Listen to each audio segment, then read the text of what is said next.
August 12, 1966, Phuoc Tuy Province, South Vietnam. Staff Sergeant Mike Brennan crouched low in the sweltering elephant grass, his M16 cradled in slick, calloused hands. The air was thick and soupy, every breath a fight against the jungle's chokehold. 6 days into this operation, and his platoon of the 1st Battalion, 503rd Infantry Regiment, had found nothing but ghost villages and ash-filled cooking pots. Still, the brass insisted a Viet Cong battalion was moving through this grid. Movement. 2 o'clock. His point man hissed. Brennan froze, hand up, palm flat. 40 men dropped into position like dominoes. Silence. The kind that made your heartbeat feel like thunder. He pressed the stock of his rifle into his shoulder and peered through the green tangle ahead. There, just beyond the tree line, a figure darted between bamboo stalks, quick, deliberate, exposed. Too exposed. He didn't know it yet. But Brennan and his platoon were seconds from walking straight into a textbook ambush. Not by accident, but by design. 300 meters away, in a shaded rise above the jungle floor, Captain Bob Milligan of the Australian Army Training Team Vietnam lowered his binoculars and cursed under his breath. He had seen this exact setup a dozen times since arriving in Vietnam. The lone Viet Cong scout was bait-moving conspicuously to lure the Americans forward. Beyond the tree line, Milligan knew. At least 24 VC were dug in, rifles trained, waiting for the Americans to do what they always did. Charge forward. "God damn it," he muttered, reaching for his radio. Milligan had no command authority over Brennan's platoon. He was there as an advisor technically. But that line blurred when you watched good men about to die for nothing. American infantry doctrine at the time was gospel. Seek contact, fix the enemy, destroy them with superior firepower. It was the creed of General Westmoreland, whose search and destroy mantra echoed from every command post to every LZ. In theory, it worked. The USS had helicopters, artillery, and air support. When contact happened, the sky could rain hell in minutes.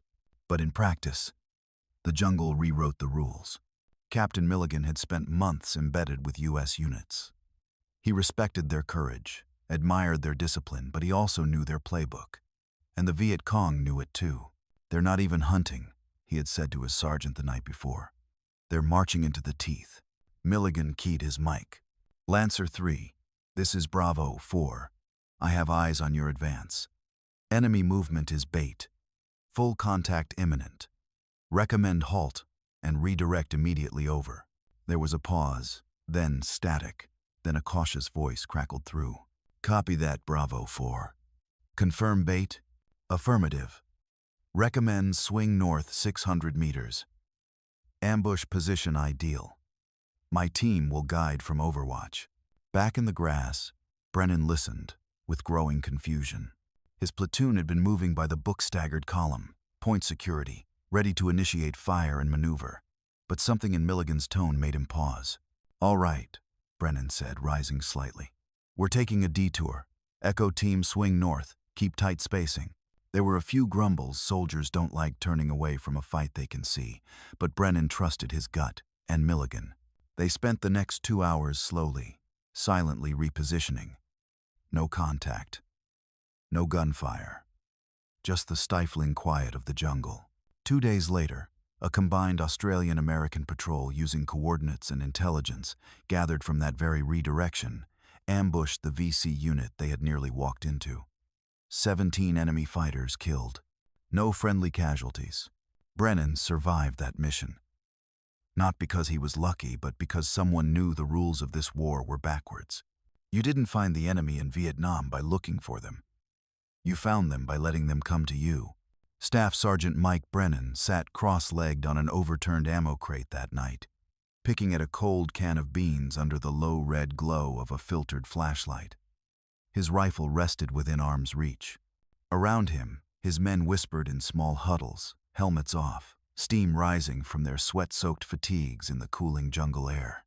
Across the perimeter, just beyond the trip flares and claymores, the forest pulsed with its own rhythm: insects, frogs, the occasional rustle of a monkey in the high canopy.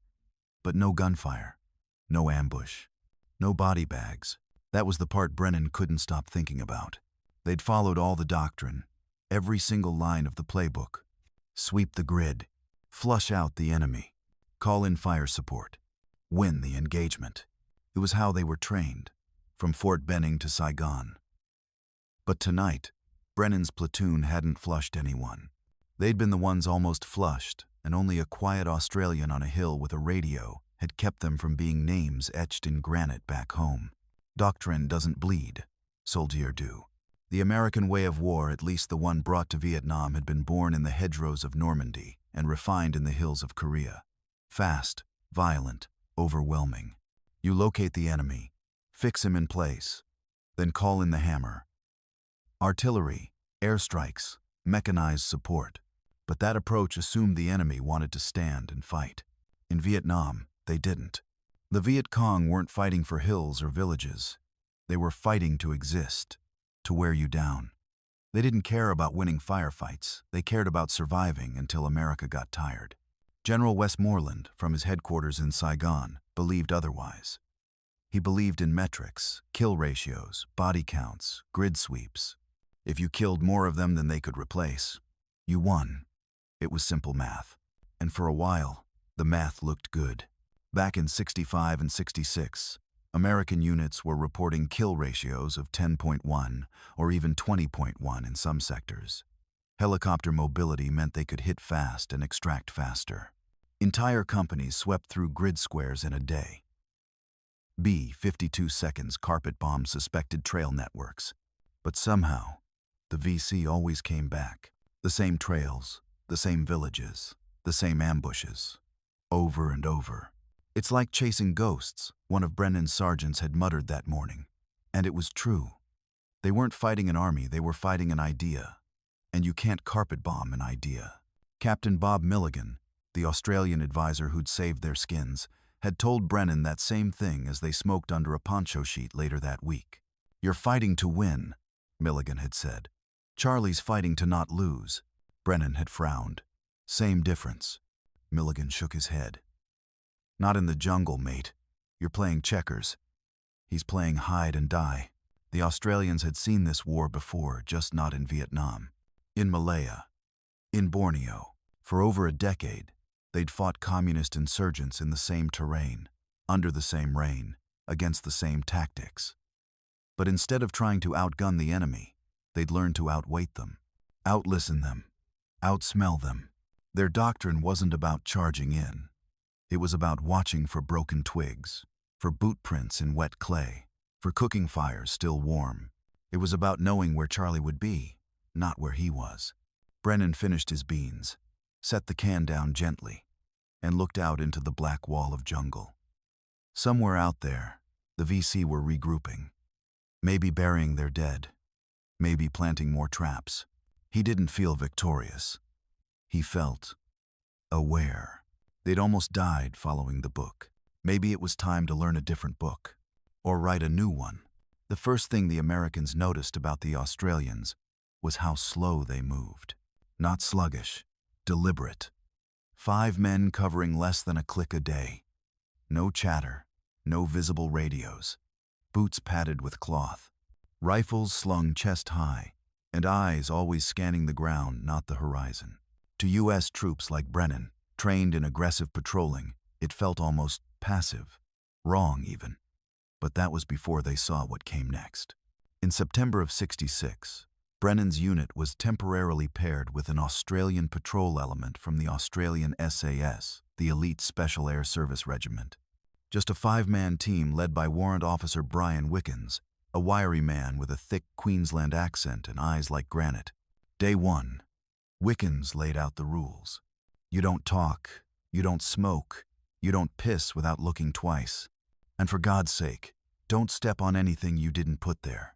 The American platoon listened politely. Some chuckled. Brennan didn't. That afternoon, they moved through a dense section of Phuoc Tuy Province jungle, so thick it swallowed noise and light. Wickens halted the team every 10 minutes for a 5-minute observation stop. While Americans typically moved until contact, Wickens moved until the jungle told him something. It was like watching a bloodhound. He knelt to inspect a snapped branch, sniffed a dark patch of soil, pointed at an overturned leaf. 3 men. Came through yesterday. Light load. Probably scouts. One of 'em's limping. Brennan raised an eyebrow. You can tell all that from a leaf? Wickens just smiled and kept walking. By day 3, Brennan's skepticism had turned to awe. The Australians weren't avoiding the enemy. They were herding him, tracking patterns, setting positions, planting ambushes where they knew Charlie would be tomorrow, not where he was yesterday. You don't chase the tiger, Wickens had said. You find his watering hole and wait. The big difference wasn't the rifles or the tactics. It was the mindset. American doctrine, forged in Europe and Korea, trained soldiers to advance. Fix, flank, finish.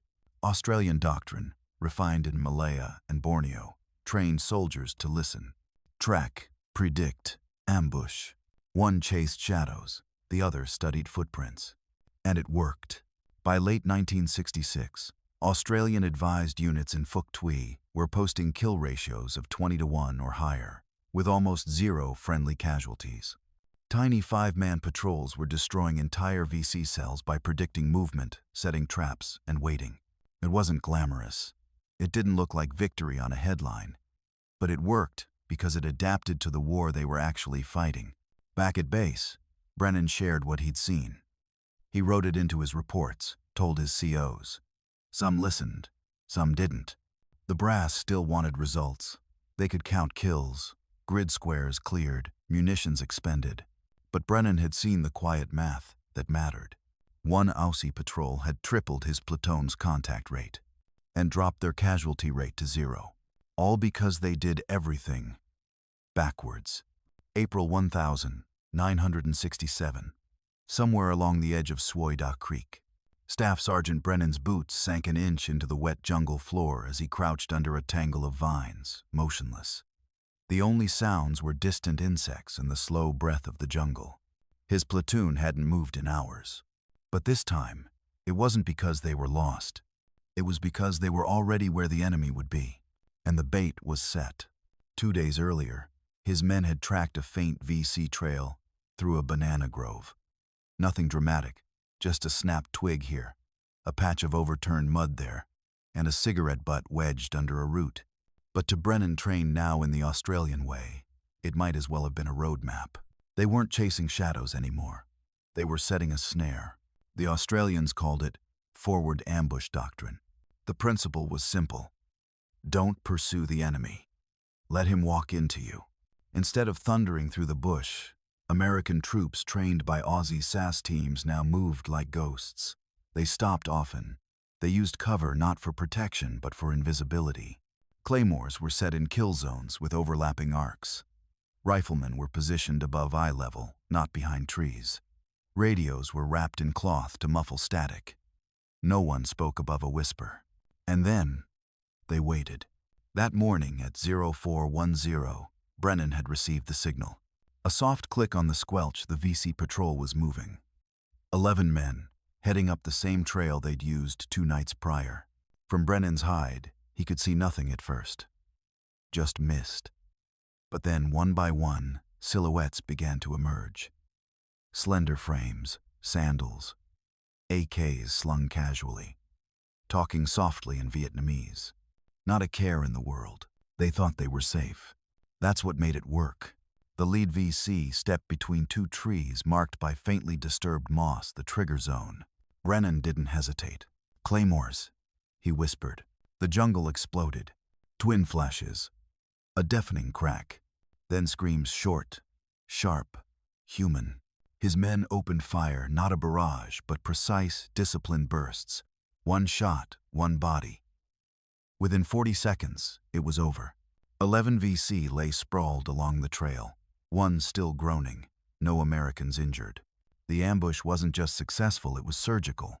And it had been made possible not by luck or superior firepower, but by the very thing American doctrine had long dismissed: stillness. The Australians had taught them the jungle wasn't a battlefield, it was a canvas. And the enemy painted patterns on it with every step, every careless habit. If you learned to read those patterns, the ambush wasn't just possible, it was inevitable. Later, As Brennan's men searched the bodies, they found maps, coded notebooks, and a marked trail to a rice and weapons cache. A week's worth of intelligence from a 40-second engagement. That night, back at their forward post, one of Brennan's corporals finally spoke what they were all thinking. "It feels weird, Sarge. We didn't fight them. We just killed them." Brennan looked at the ground. He didn't smile. "That's the point," he said. "This wasn't heroism. It wasn't glory. It was war stripped bare. A chess game played under canopies and monsoon clouds. And finally, they were learning to win it. Not by charging forward, but by moving backwards. By May 1967, the shift was underway, quiet but undeniable. In isolated outposts scattered across Phuoc Tuy and Binh Duong, platoon leaders like Mike Berghoff and Jim Hughes were reworking everything they'd been taught stateside. The search and destroy days were fading. And in their place, a strange new rhythm, taught not in manuals but in sweat, silence, and stillness. They were becoming hunters, the backwards kind. At Firebase Bluebird, a few miles west of Long Tan, Australian SAS warrant officer Brian Wickens set up his impromptu schoolhouse. No chalkboards, no PowerPoint, just a patch of red clay, a pile of jungle debris, and 2 weeks of the most unorthodox field instruction any American had ever experienced. "Forget everything you know about patrols," Wickens began. "Forget columns. Forget contact drills. You've got to see before you move." Day 1, he had the Americans walk 50 meters into a thicket, then backtrack and point to what they'd just passed. None of them could. That changed fast. Within 3 days, Berghoff's squad could identify where 5VC had passed, what they carried, when they last urinated, and which direction they were headed. At first, it felt like wizardry, but Wickens broke it down into science. A snapped twig bent toward the trail recent passage. A rock with its damp side facing up disturbed in the last few hours. Muddy impressions clustered too close together, a unit resting, not patrolling. Every inch of jungle told a story. You just had to slow down long enough to read it. Noise discipline became religion. Metal gear was taped. Canteens were half filled. Every man was trained to step toe first, heel down only after confirming no crackling leaves or brush. Hand signals replaced whispers. Patrols moved single file but staggered, no more than a meter apart. And they stopped every 10 minutes to simply observe. At first, the Americans grumbled. "Why are we wasting time sitting around?" Then they started seeing things. A sliver of sandal print in a dry wash. A broken banana frond, freshly bent. A faint cough in the distance. And suddenly, everything made sense. One afternoon, Wickens had Berghoff's men shadow a known VC trail without making contact. For 12 hours, they trailed from a distance close enough to hear murmurs, smell smoke, but far enough to remain invisible. "Why not call in an airstrike?" one sergeant asked. Wickens shook his head. "Because we don't want to kill this patrol. We want to find where they sleep." The next night, they watched the same VC group settle near a dry stream bed. Wickens didn't order an attack. He simply took notes. 3 nights later, a different U.S. platoon wiped out the entire cell in a textbook ambush, rice, weapons, and documents intact. Zero friendly losses. More and more American units were starting to get it. Captain Paul Boucher of the 187th Infantry began limiting patrols to 10 miles a week, but those 10 miles were walked like predators, not tourists. His unit saw contact rates skyrocket and ambushes drop by over 60%. It wasn't magic. It was doctrine. Australian doctrine, born in Malaya and baptized in Vietnam. They made the jungle feel smaller, Boucher recalled. Like we weren't lost in it anymore. Like we owned it. Still, not everyone was on board. Some battalion commanders called it timid.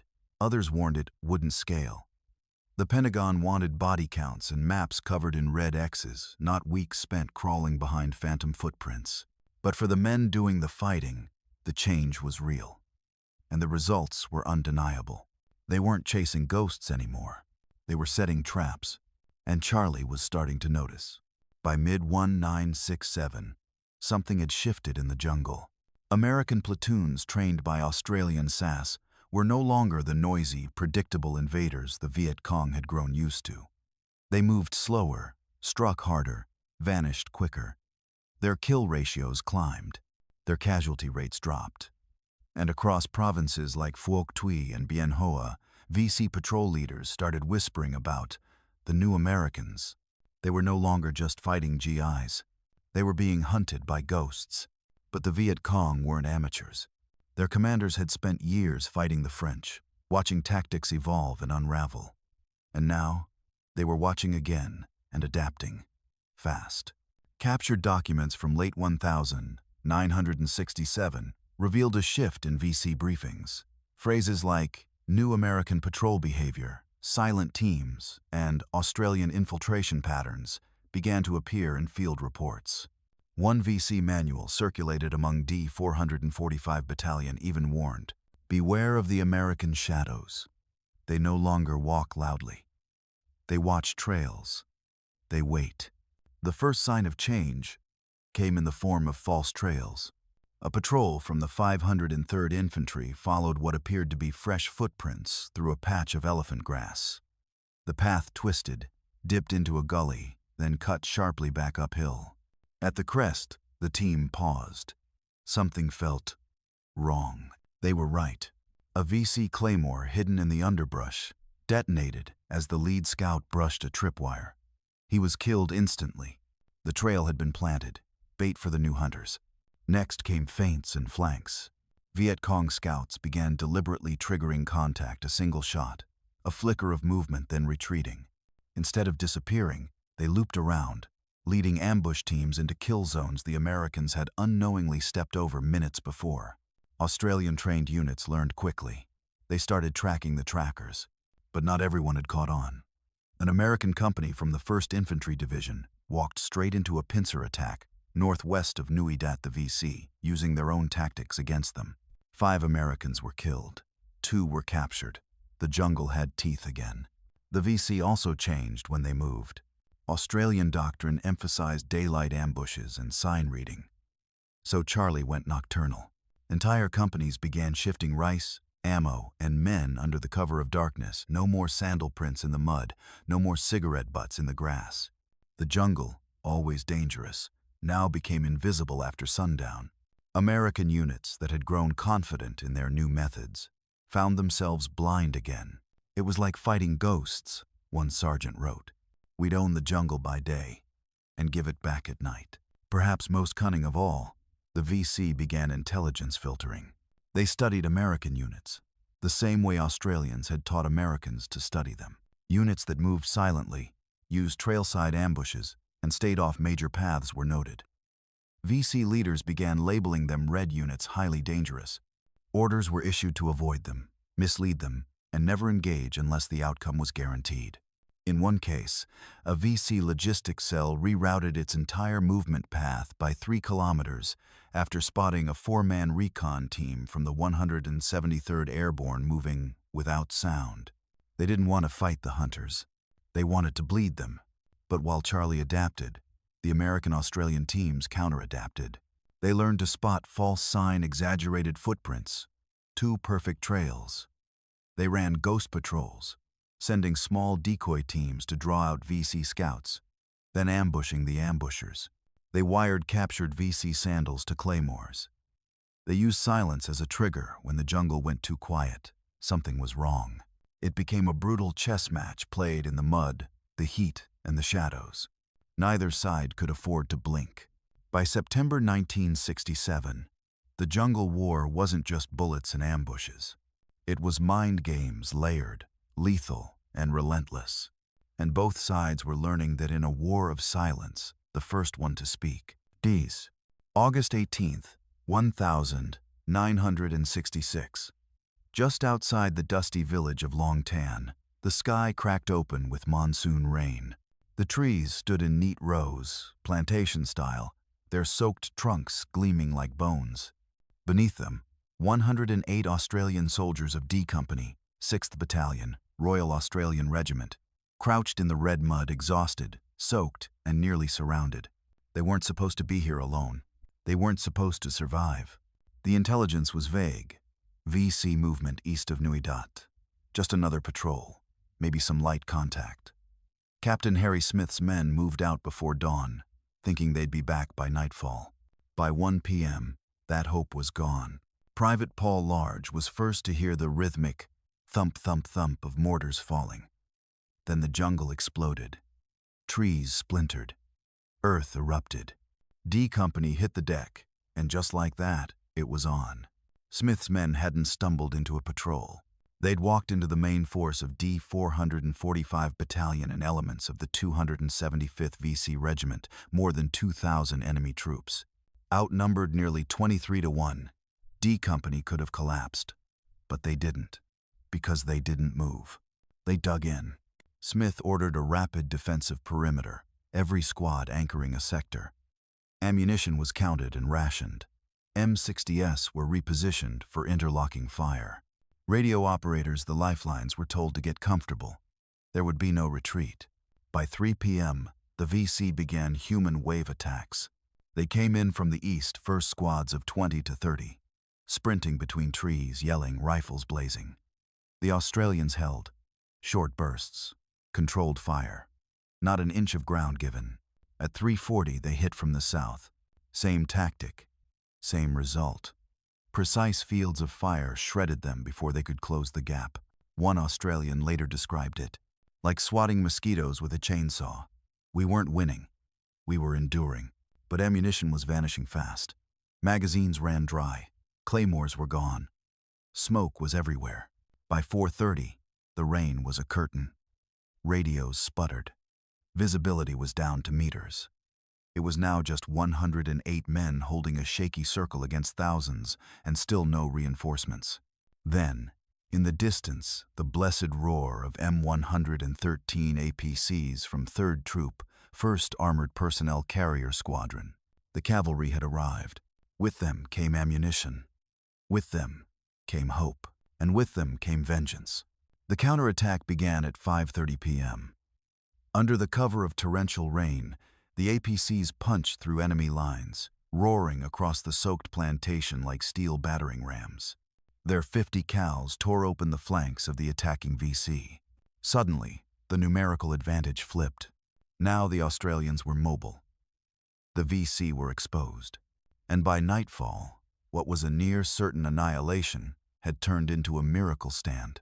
When the battlefield was finally secured, the numbers told the story. 245 confirmed VC dead, hundreds more wounded. 18 Australians killed, 24 wounded. Unbelievable. Impossible. But true. American commanders took notice. Long Tan wasn't just a victory, it was proof of doctrine. Captain Harry Smith's men had used everything the Australians preached. Silence until contact. Immediate permita on a fia. Controlled fields of fire. No panits. No retreat. Fire discipline under pressure. They didn't outgun the VC. They outfought them. The Battle of Long Tan became legend taught in war colleges, dissected in after-action reports, and whispered about by both friend and foe. For the Americans watching, one lesson stood out. In jungle warfare, you don't need more men. You need better ones. When the smoke cleared at Long Tan, the numbers were more than just sobering, they were historic. 18 Australians killed. 245 enemy dead confirmed. Hundreds more wounded. A kill ratio of over 13 to 1. But the numbers didn't end there, because Long Tan wasn't an anomaly. It was the beginning of a tactical revolution, one that quietly swept through the American forces who listened, adapted, and learned. And those who didn't? They kept walking into ambushes. In late 1967, MACV analysts began noticing strange blips in their data. Certain companies, mostly small infantry units operating alongside Australian advisors, were logging fewer patrols, fewer firefights, but way more kills, and fewer dead of their own. 3rd Brigade, 82nd Airborne attached to Australian training in Phuoc Tuy, reported a 60% drop in casualties and a 40% increase in confirmed kills over 6 weeks. DE Company, 3rd Battalion, 187th Infantry Regiment, went from 25 patrol days per month with 1-2 contacts to 15 patrol days with contact on nearly every mission on their terms. We stopped chasing ghosts, Captain Paul Boucher would later write. We started setting traps. Australian tactics weren't flashy. They weren't sexy. They didn't look good in a Pentagon slide deck. But they worked. Move slower 1-2 kilometers per day, not 6. Move quieter, tape every metal surface. Pad your gear. Even half fill your canteen to stop sloshing. Move backwards toward likely trails, not enemy positions. Think like prey, not predator sense. Wait. Trap. To the untrained eye, it looked passive. To those who lived it, it was predatory patience. On April 23, 1967, Lieutenant Mike Berghoff's platoon, now trained in Australian doctrine, waited silently along a VC trail near Suda Creek. For 36 hours, they said nothing. They didn't cook. They barely moved. They became part of the jungle. At 0415 hours, 11 VC stepped onto the trail. Laughing, talking, weapons slung. The claymores were triggered. M16s fired in short bursts. In under 47 seconds, all 11 were down. No American casualties. Berghoff's after-action report put it bluntly. Same trail, same month. We'd walked it 5 times before. Always missed them. This time, we got there first and got quiet. In early 1968, a classified MACV study dropped jaws across Saigon HQ. Units trained in Australian tactics had 65% fewer casualties from ambush, 80% fewer from booby traps, 3 higher confirmed kill ratio, 4 times higher intelligence yield per patrol. And yet, the approach wasn't scaling. Why? Because it demanded something the U.S. Army wasn't built for. Discipline without results you could count every day. Australian doctrine emphasized the invisible kill, disrupting supply chains, tracking rice carriers, ambushing couriers, capturing documents, striking when the whole platoon was exposed, not just a scout. The Pentagon, obsessed with daily body counts, didn't know how to measure that kind of success. Old habits die hard. Despite mounting proof, many American commanders clung to search and destroy. They wanted movement. Maps, confirmed kills, grid squares cleared. Helicopter stats. Aussie tactics don't scale, they argued. But soldiers on the ground saw the truth. Sergeant First Class Robert Howard, who trained with Australian SAS, said it best. After 4 weeks in the jungle with them, our 30-man patrol moved through bamboo sounding like a breeze. That silence saved more lives than 1,000 bullets ever could. The Australians didn't just change tactics. They changed the way American grunts thought about the enemy, about the jungle, and about survival. And slowly, unit by unit, the war's sharpest hunters stopped hunting forward and started hunting backwards. For a while, the Australians and their American protégés had the edge. They moved like ghosts. They ambushed with precision. They rewrote the jungle's rules. But wars don't happen in a vacuum. The Viet Cong were watching too. And by late 1967, they were learning, adapting, fighting backwards. Captured VC diaries from October '67 began to speak in new terms. Not just Americans, but the dangerous Americans. Not unit, not division. Individuals. They move slowly. They do not follow trails. They are quiet, and they do not speak. They ambush from behind. According to one document recovered near Nui Dot, when facing these units, assume nothing. They fight like us.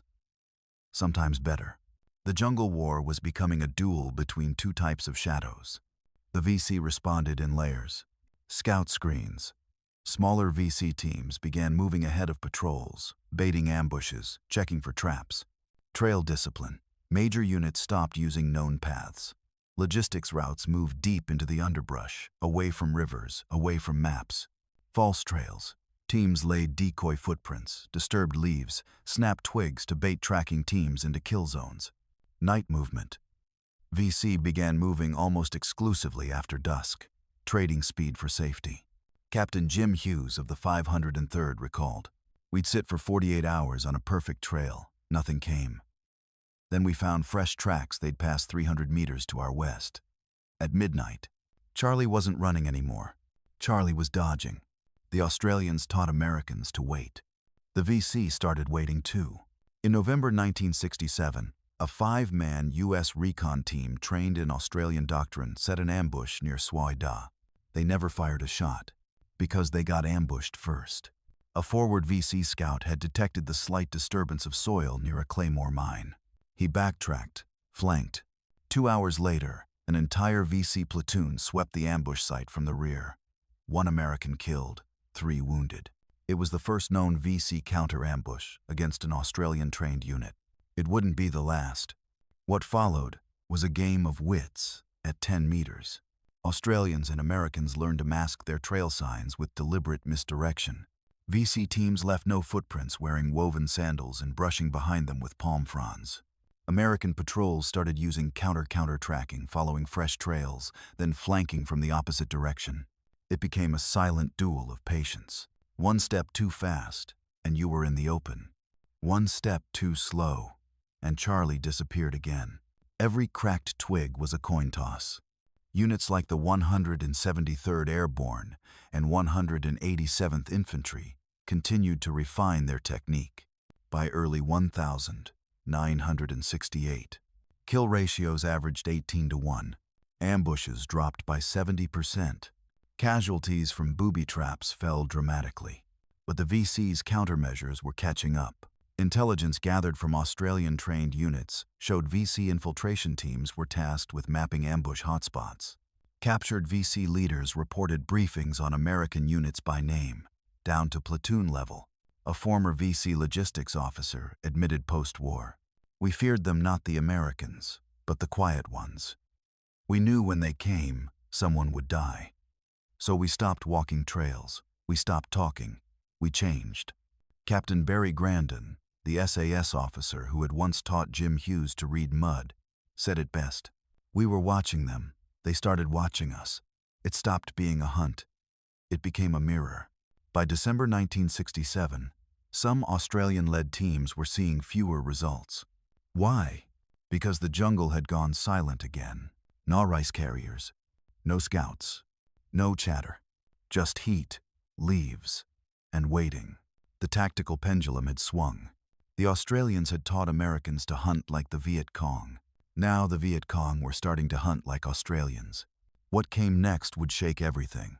Because while both sides refined their jungle game, a strategic earthquake was about to hit, and no amount of silence could stop it.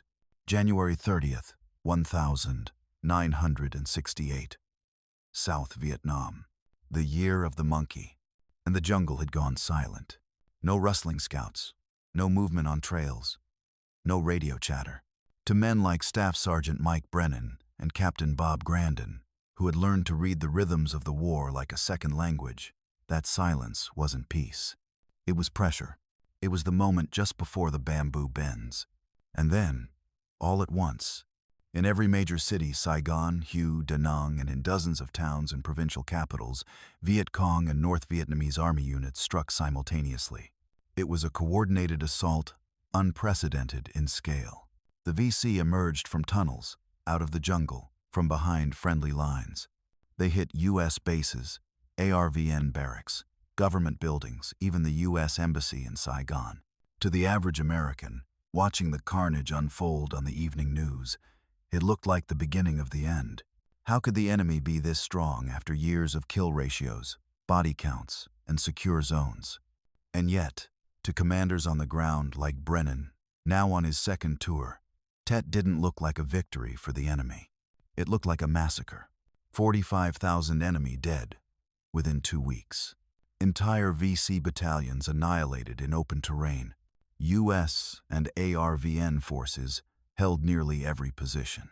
In Phuoc Tuy Province, where Australian doctrine had been implemented most fully, entire VC units were wiped out trying to attack entrenched patrol bases.